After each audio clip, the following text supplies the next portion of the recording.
From Sue turning David's own words against him on national television, to Liberty Poole standing up and walking straight out of the final in front of Jake Cornish, these are the Love Island moments where the person who got wronged didn't just get even, they got the last word. Number 10. Amber Gill's reunion clapback, Love Island UK Season 5. Going into the reunion, Amber is supposed to be the one who lost. Michael left her for Joanna, and the story was already written. Serious, which is a massive thing for me, and although it doesn't really roll off my tongue, I do believe she's beautiful. So I've decided to recouple. That's why what she says next lands the way it does. Amber sits across from Michael and never raises her voice. She lists exactly what she walked away with that summer, and none of it involves him. Which is a massive sign of disrespect. It's just what I do. It's not out of disrespect for anyone, because I had loads of respect for you. Maybe it was wrong of me to just assume that you understood the way that I was, and I should have just said, look, I'm not being... Amber holds the room without trying. The other Islanders go quiet because nobody expected her to sound this settled. This becomes the clip that follows Michael around for years, resurfacing every time his name comes up online. And then Amber says the line fans still quote, "I've won 2 things this summer, and he's not one of them." The cruelest part for Michael isn't the clapback. It's that she didn't even need to try. This ranks here because it's satisfying, but brief. What's coming next builds for an entire season before it detonates. Number 9. Molly May Hague, icing out Callum Jones, Love Island. UK, Season 5. Callum comes back from Casa Amor, expecting Molly May to still be exactly where he left her.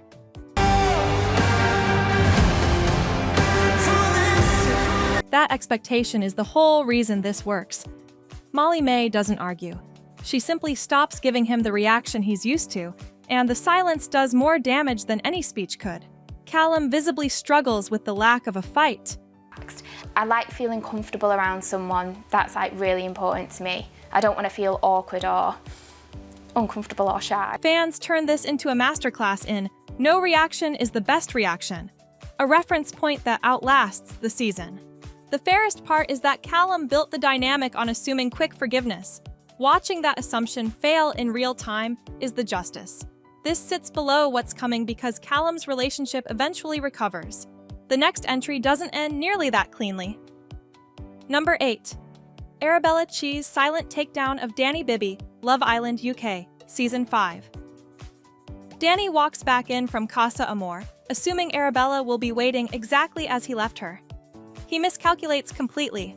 In the villa. Do you mind if we have a minute? Because I was going to say. Yeah, I was thinking that. You don't need to be here, yeah. All right then, enjoy. Okay.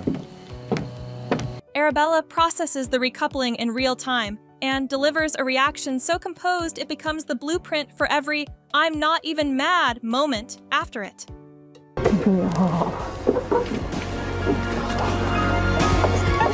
The villa watches her carry herself like nothing has shifted, and that composure spreads. Years later, clips of this exact scene resurface every Casa Amor twist, still considered proof that dignity reads louder than outrage on this show. The moral weight lands on the format itself. Danny gets a twist to hide behind. Arabella gets nothing but her own composure, and turns that into the more memorable performance. This ranks above Molly May's moment, because Arabella had no prior relationship capital to fall back on. What's next isn't about composure. It's about someone finally saying the thing everyone else was too scared to say. Number 7. Chloe Burrows, exposing Toby. Era Malaren's double texting, Love Island, UK Season 7. Toby spends weeks convincing Chloe she's imagining things, that she's overreacting, that gaslighting is the entire setup for what happens next. Chloe stands in front of the group and lays out exactly what Toby's been doing, point by point, with no room for him to spin it. It's for me, it's for you, and you failed. How? What if How? you? Because if it was me, I would have shut it down where my head was at. That's obviously not where your head was at. Chloe doesn't just win the argument, she wins the room. The other girls' faces shift as they realize she was right the whole time. This becomes one of the most replayed confrontations in UK history, cited whenever fans discuss the show, gaslighting its own contestants. And then Chloe says the line that ends the debate, "I know what I saw, and I know what I feel." The moral question isn't subtle. Toby manipulated the narrative for weeks, and the format let him, until Chloe forced the truth out herself. This ranks here because it's a public reckoning, loud and immediate. What's next isn't loud at all, and that's what makes it worse for the person on the receiving end. Number 6. Olivia Attwood, confronting Chris Hughes, Love Island. UK Season 3. Chris spends the back half of the season insisting he's fully committed, while the group senses something isn't adding up. Olivia walks into the confrontation already knowing more.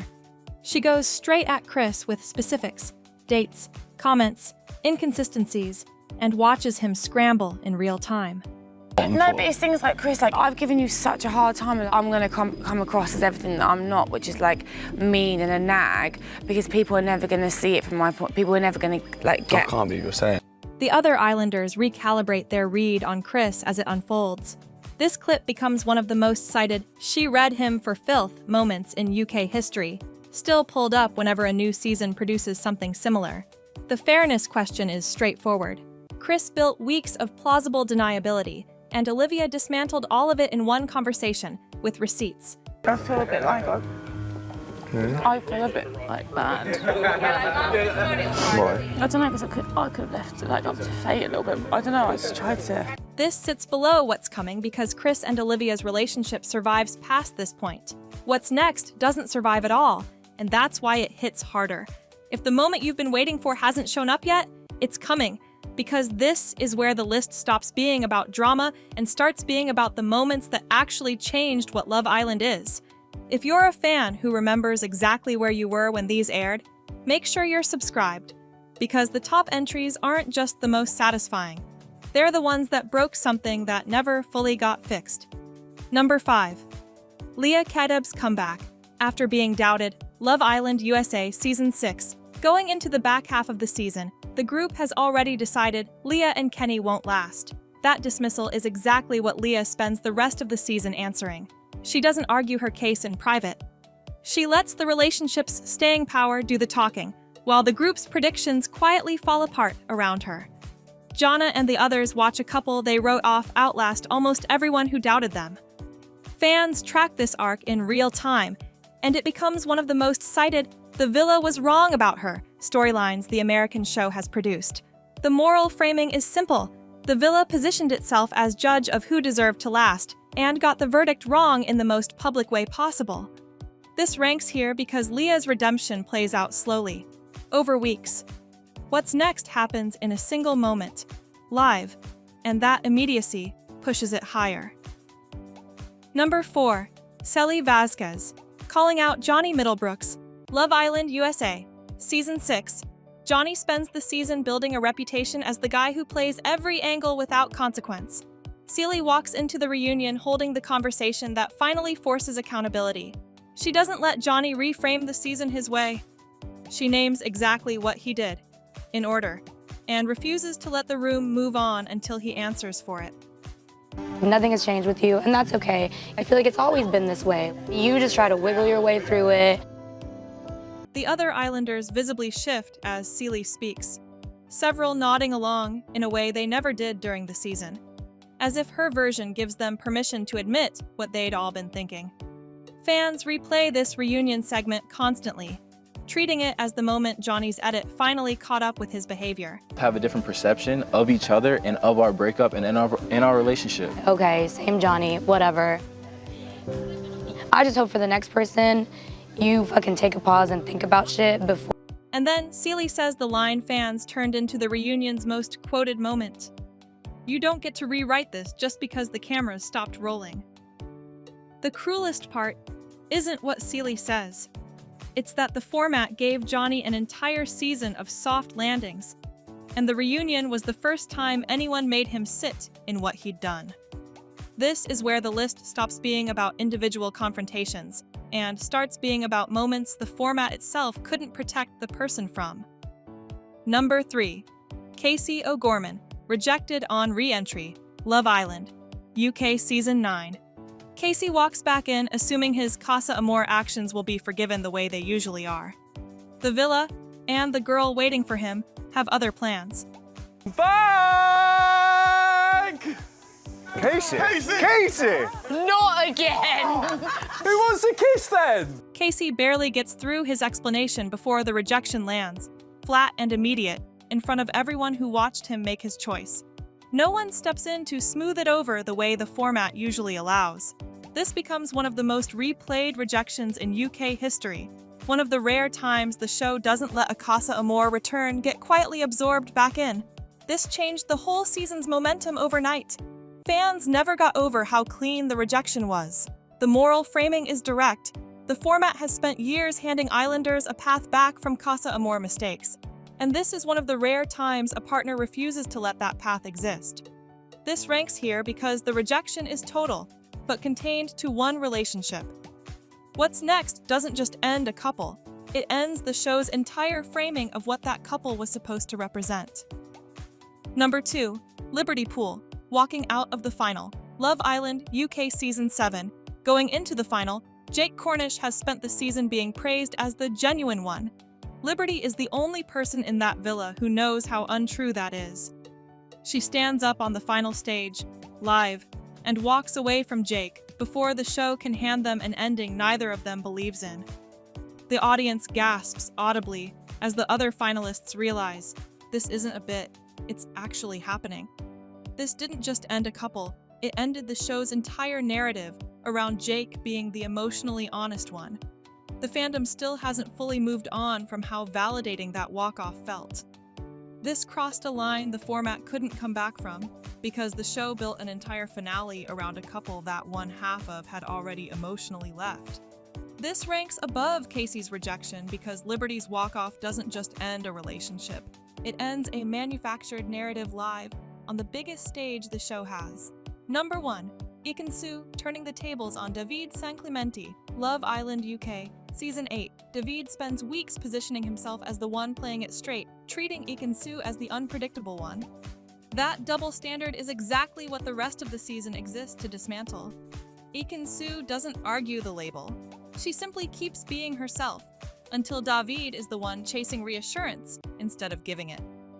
David's posture shifts as the season goes on, and the group notices the genuine one is now the anxious one. This is the moment the season is remembered for. This crossed a line the format couldn't come back from, flipping the entire power dynamic without a single confrontation. And then Ikinsu says the line fans turned into the season's defining moment. I don't need to prove anything to someone who already decided who I was. This is where it stopped being entertainment and started being something else entirely, because the couple crowned at the end is built on the collapse of the exact judgment that almost kept them apart. The show was never quite the same after this. This sits at number 1 because it isn't a single moment. It's an entire season's redemption, delivered as a win, on the final night, in front of everyone who bet against her. Ikinsu proving David wrong didn't just end his doubt. It ended the show's own early narrative about who she was. These were the moments Love Island fans still replay when they need a reminder that karma has a runtime. Which one still doesn't feel real to you? Did we miss one? Drop it below, we might build the next list around it. Subscribe if you watched these live and you still think about them. Click here to watch Top 10 Worst Islanders in Love Island History. It hits just as hard.